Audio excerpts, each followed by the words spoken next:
السلام علیکم لسنرز، ہم آپ کو اپنے یوٹیوب چینل کی سچی کہانی میں خوش آمدید کہتے ہیں۔ کہانی شروع کرنے سے پہلے اگر آپ ہمارے چینل پر نئے ہیں تو ہمارے چینل کو سبسکرائب کیجیے۔ کہانی پسند آئے تو لائک اور شیئر بھی ضرور کیجیے۔ ہمیں اس گھر میں آئے ہوئے چند ہی دن ہوئے تھے۔ کراچی جیسے شہر میں کرائے کا گھر کا حصول انتہائی مشکل ترین کام تھا۔ یہ گھر ہر طرح سے اچھا تھا۔ مالک مکان پوش علاقے میں رہتے تھے اور ہر ماہ آ کر کرایہ وصول کرنے کا کہہ گئے تھے۔ سنا تھا کہ عرصہ دراز سے یہ گھر خالی تھا۔ سعود کو اچھا لگا تھا کہ اسکول اور مارکیٹ بھی قریب تھے۔ ہم جھٹ پٹ یہاں شفٹ ہو گئے تھے۔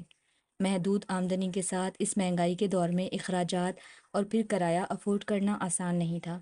اتنے اچھے اور مناسب کرائے پر مل جانے والے گھر سے میں اور سعود دونوں ہی خوش تھے۔ میں نے عادتاً جلدی گھر سیٹ کر لیا تھا۔ اب تو مجھے گھر شفٹ کرنے کی اتنی عادت پڑ گئی تھی کہ سیٹنگ کرنے میں ٹائم نہیں لگتا تھا۔ سعود ایک کمپنی میں ملازم تھے۔ ماں باپ نہیں تھے۔ ایک بہن تھی جو شادی شدہ تھی۔ اپنا گھر نہ ہونے کے باعث شادی کے 7 سال تک ہم 3 گھر بدل چکے تھے۔ ہمیں اس گھر میں آئے 4 دن ہی ہوئے تھے۔ 4 دن تک تو سیٹنگ وغیرہ کی وجہ سے کھانے پینے پر کوئی خاص دھیان نہ دیا، مگر آج میں نے سوچا کہ سعود کی پسند کا کھانا بناؤں گی۔ یہی سوچ کر میں نے دیگر کاموں سے فارغ ہو کر قریبی بازار جانے کا ارادہ کیا۔ سامیہ آج اسکول نہیں گئی تھی، تو میں یہی سوچ رہی تھی کہ اسے اکیلے چھوڑ کر جاؤں یا ساتھ لے جاؤں۔ میں نے چادر پہنی، باہر گلی میں سبزی والے کی آواز آئی۔ ارے واہ، چلو سبزی گھر میں ہی لے لیتی ہوں۔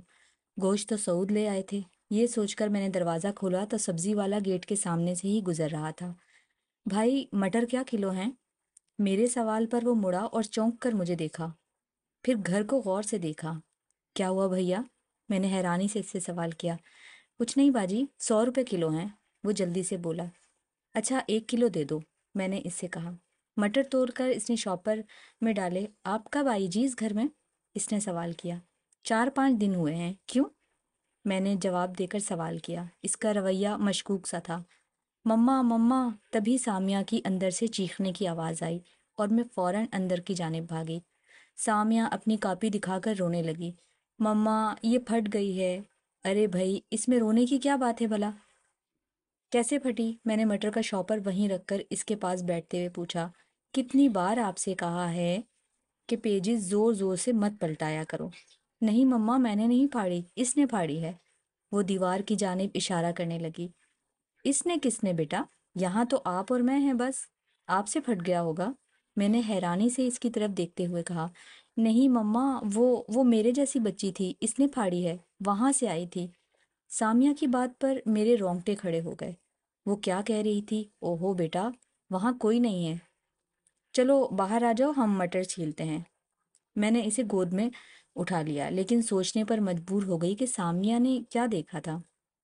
گزشتہ 4 دنوں میں ایسی کوئی بات نہیں ہوئی تھی جو غیر معمولی ہو۔ باہر آ کر سامیہ بھی نارمل ہو گئی، میں بھی کام میں لگ گئی۔ سامیہ بھی میرے ساتھ تھی۔ وہ ویسے ہی شرارتیں کرتی اور ہنستی مسکراتی میرے سامنے تھی۔ میں مطمئن ہو گئی۔ ہو سکتا ہے کہ آنکھ لگ گئی ہو اور اس نے خواب دیکھا ہو۔ رات کو جب سعود سے ذکر کیا تو انہوں نے مجھے مطمئن کر دیا۔ 2-4 دن مزید آرام سے گزر گئے۔ کوئی ایسی بات نہیں ہوئی۔ ہم لوگ مطمئن ہو گئے۔ سامیہ ہماری اکلوتی 4 سال کی بیٹی تھی، جس کی پیدائش پر کچھ پیچیدگیاں ہونے کے باعث میں آگے ماں نہیں بن سکتی تھی۔ اس لیے میرے اور سعود کی نگاہوں کا مرکز صرف سامیہ تھی، جس میں ہم دونوں میاں بیوی کی جان اٹکی رہتی تھی۔ وہ 3 سال کی ہوئی تو ہم نے اسے اسکول میں داخل کروا دیا۔ اسکول میں لائق اور ذہین ہونے کے باعث وہ ٹیچر کی لاڈلی تھی۔ کچھ دن گزرے کہ ایک روز سامیہ کھیلتے کھیلتے اچانک چیخ چیخ کر رونے لگی۔ اس بچی نے میری گڑیا چھین لی، اسے مارے مما، وہ مجھے منہ چڑھاتی ہے اور بال بھی نوچتی ہے۔ نہیں بیٹا، کوئی بھی نہیں ہے، دیکھو کوئی نظر آ رہا ہے کیا یہاں؟ میں اسے سینے سے لگا کر بولی۔ مما، وہ یہیں رہتی ہے، دیوار سے آتی ہے، وہ مجھے مار کر اور چیزیں توڑ کر چلی جاتی ہے۔ سامیہ کی بات پر میں بری طرح سے گھبرا گئی۔ خدا نخواستہ گھر میں کوئی آسیب وغیرہ تو نہیں؟ سعود، مجھے بہت ڈر لگ رہا ہے، آپ کچھ کریں، سامیہ بہت ڈرنے لگی ہے۔ میں نے رات کو پھر سعود کو دن کی روادات سنائی۔ ارے بھائی، تم دن بھر الٹے سیدھے انڈین چینلز دیکھتی رہتی ہو نا، آسیب اور جن بھوت والے، وہ ذہن میں رہ جاتے ہوں گے۔ سعود نے ہمیشہ کی طرح میری بات کا جواب دیا۔ ہاں شاید، میں نے سوچا، اور اس روز سے ٹی وی پر صرف خبریں اور کارٹون ہی چلنے لگے۔ سامیہ بھی اب نارمل ہو گئی تھی۔ دیکھا، میں کہتا تھا نا کہ ایسا کچھ نہیں ہے، سعود نے کہا تو میں نے سر ہلا دیا۔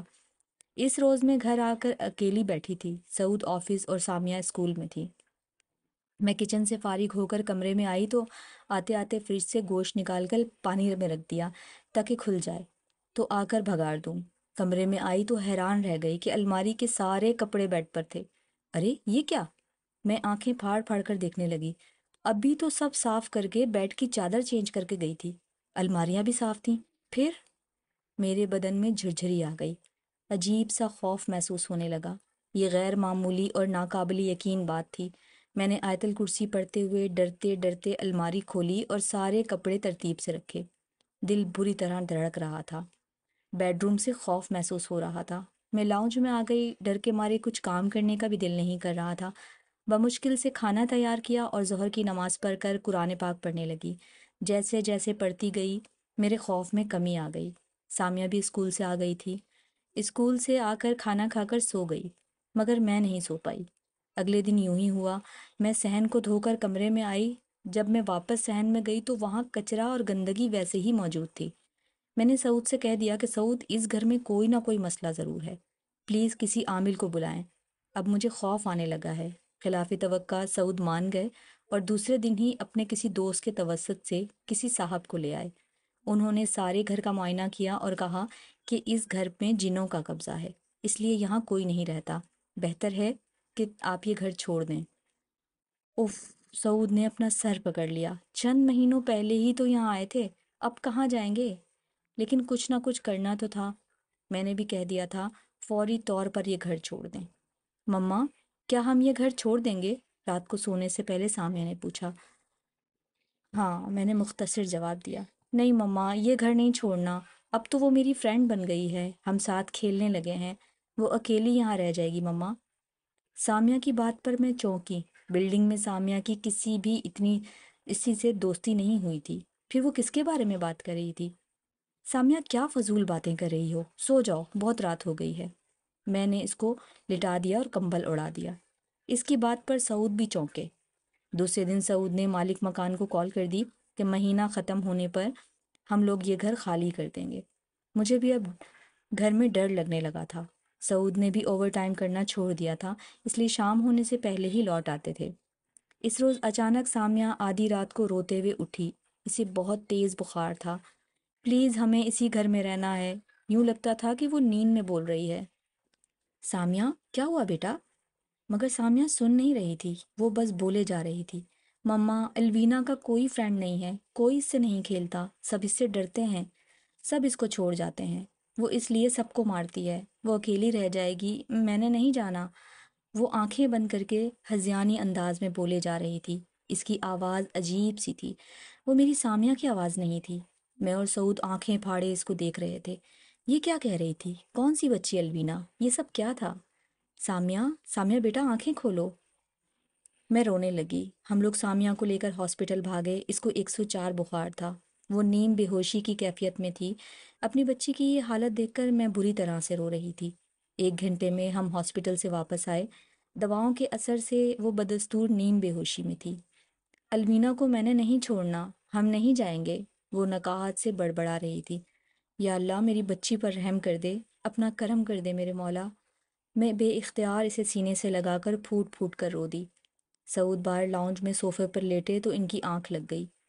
میری سمجھ میں کچھ نہیں آ رہا تھا، تب اچانک ہی میں نے اس دیوار کی جانب نگاہ جما دی جہاں سے بقول سامیہ کے وہ لوگ آتے ہیں۔ میں ٹکٹکی باندھے مسلسل اسی جانب دیکھے جا رہی تھی۔ میری آنکھیں نیند سے بوجھل ہونے لگیں۔ میری گود میں سامیہ تھی۔ اچانک میں نے کہنا شروع کر دیا، تم لوگ کون ہو آخر؟ کیوں میری بچی کے پیچھے پڑ گئے ہو؟ اگر تم بھی ماں ہو تو کیوں ایک ماں کا درد نہیں سمجھتی؟ کیوں ماں ہو کر ماں کے ساتھ کھیل رہی ہو؟ خدا کے واسطے میری بیٹی کا پیچھا چھوڑ دو، میں تمہارے آگے ہاتھ جوڑتی ہوں، یہاں سے چلی جاؤ یا پھر ہمیں جانے دو، خدا کے لیے یوں نہ کرو۔ میں مسلسل بولے جا رہی تھی، تبھی اچانک مجھے سسکیوں کی آواز سنائی دی۔ میں بری طرح چونکی۔ سامیہ ابھی بھی میری گود میں تھی۔ میری نظر سامنے دیوار کی جانب اٹھی تو حیرت سے میری آنکھیں پھٹنے لگیں۔ میرے جسم میں سنسناہٹ ہوئی۔ لگ رہا تھا جیسے سارا خون منجمد ہو گیا ہو۔ میں نے سامیہ کو لے کر وہاں سے بھاگنا چاہا، لیکن مجھے لگا کہ میں ہل بھی نہیں پاؤں گی، جیسے میں پتھر کی ہو گئی تھی۔ سامنے دیوار پر مجھے سایہ سا محسوس ہوا، ایک ہیولا۔ وہ ہیولا چھوٹے سے ایک دم بڑا ہو گیا، یوں لگا کوئی دور سے چلتا ہوا آ رہا ہو۔ وہ ایک عورت کا سایہ لگتا تھا۔ سسکیوں کی آواز قریب سے آنے لگی تھی۔ اب سائے کے ساتھ کوئی اور بھی تھا، کوئی چھوٹی سی بچی کی مانند۔ خوف اور دہشت سے میری آواز بھی بند ہو گئی تھی۔ بس ایک آواز آ رہی تھی، سرگوشی کی مانند آواز۔ میں بھی ماں ہوں، تبھی اپنی بیٹی کے لیے جینا چاہتی تھی۔